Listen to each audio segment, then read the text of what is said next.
Pois é, o advogado Frederico Wassef, né, Paulo, ele deixou de ser advogado, mas não deixou de ser personagem desse caso. Isso vai ser mais difícil ele conseguir.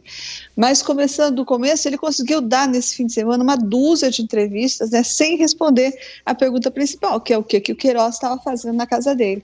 E para piorar, teve aquela situação que o presidente se antecipou à fala do próprio advogado e não só sugeriu que sabia que o Queiroz estava na casa dele, o Wassef, como também tentou logo dar uma explicação para o fato dele estar lá, aquela história do tratamento no hospital, que depois não se confirmou e tudo.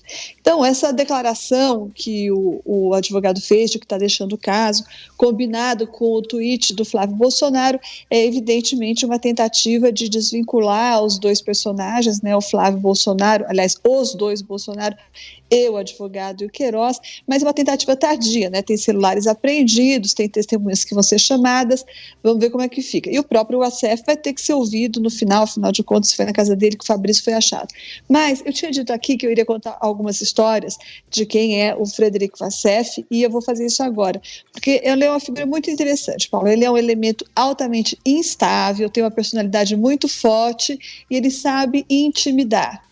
A gente já tinha falado aqui, por outros motivos, da entrevista que o ex-ministro Gustavo Bebiano deu para o nosso programa 3 meses antes de morrer. A gente já tinha falado disso na sexta-feira, mas ele também fez um comentário interessante nessa mesma entrevista que tem a ver com isso. Eu não sei se você não estava aqui, era o Brown, né? Mas os outros, Constantino e Josias, certamente se lembram que nessa entrevista o Bebiano disse, entre outras coisas, que o presidente Bolsonaro sabia escolher a dedo as piores pessoas para trabalhar junto com ele. Então, ele disse que uma pessoa em especial era muito perigosa. Ele contou que essa pessoa tinha o hábito de intimidar jornalistas e que tinha, inclusive, tentado sequestrar o colunista do Globo, o Lauro Jardim. O Lauro Jardim, ele prefere chamar esse episódio de uma tentativa de intimidação, mas ele reconhece, ele admite, ele confirma que o episódio chegou a ser levado para os advogados do jornal, os advogados notificaram a pessoa e o Wassef foi alertado de que se ele quisesse se comunicar com o Lauro Jardim, ele teria que fazer isso por meio dos advogados da empresa. Na época, o Bebiano não falou quem era, de quem se tratava, quem era essa pessoa muito perigosa, mas essa pessoa era o Frederico Wassef, né? E o hoje notório Frederico Wassef. E o Lauro Jardim não foi o único jornalista a ter esse tipo de experiência com o advogado, porque ele costuma alternar assim, uma voz muito doce, quase suplicante, e daí ele alterna isso com ameaças veladas, quando alguma reportagem desagrada ele. Vários jornalistas já passaram por experiências do gênero. E entre as coisas que mais desagrada o Frederico Wassef é ver divulgada uma história do passado dele.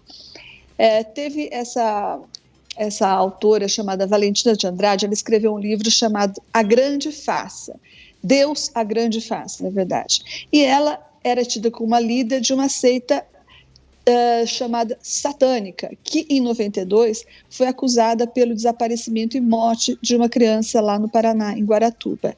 E o Frederico Wassef detesta que divulgue que ele frequentou esse grupo por muito tempo.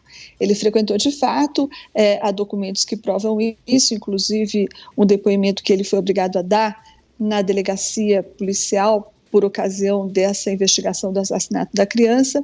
Então, ele não gosta disso, ele reage com muita, digamos, contundência quando alguém levanta esse assunto. Então, o Frederico Wassef, ele é essa pessoa, ele é conhecido por essas características, ele sabe ser inesgotável, insistente, intimidador e mercurial. É muito obsessivo quando se trata de defender, de fazer valer os seus interesses, né?